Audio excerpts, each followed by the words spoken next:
Hello, I'm Darby McDevitt, narrative director of Assassin's Creed Valhalla, and this is an introduction to Norse mythology.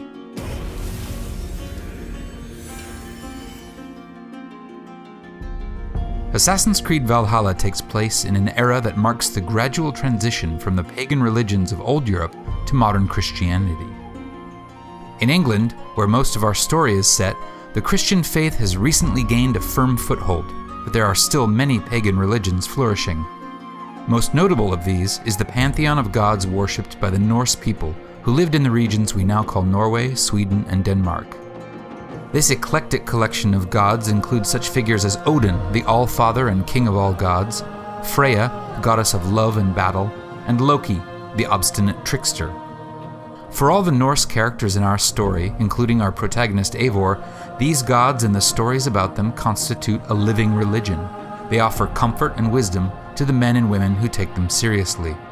But these were not gods who offered revelation or promised salvation. Similar to the Greco-Roman gods, the Norse gods were not paragons of virtue, nor were they beings to which anyone should aspire, for they were as changeable as the seasons and as unpredictable as the weather. In the Norse conception of reality, the world was broken up into 9 realms, with Asgard being the home of the most important gods. Accessed by a bridge of light known as the Bifrost, Asgard was the site of Odin's Hall of Slain Champions, called Valhall, or Valhalla.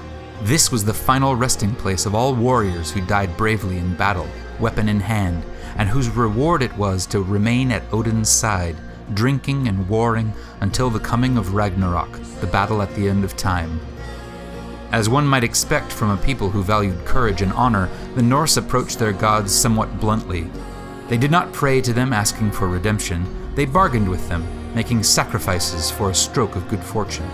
Where virtue and sin and redemption are hallmarks of the Christian faith, for the Norse sensibility, ideas like honor and reputation held much greater sway. But this does not mean that the Norse religion lacked notions of goodness or ethics.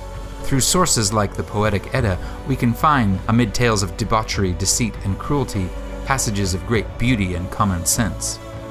In a poem called the Havamal, ostensibly written by Odin himself, we find this verse: "The unwise man lies awake all night, pondering everything over and over, and when morning comes, his mind is weary, and his burdens have not yet lifted."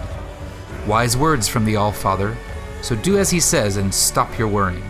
Get a good night's sleep and rise refreshed, for the gates to Valhalla will soon be open.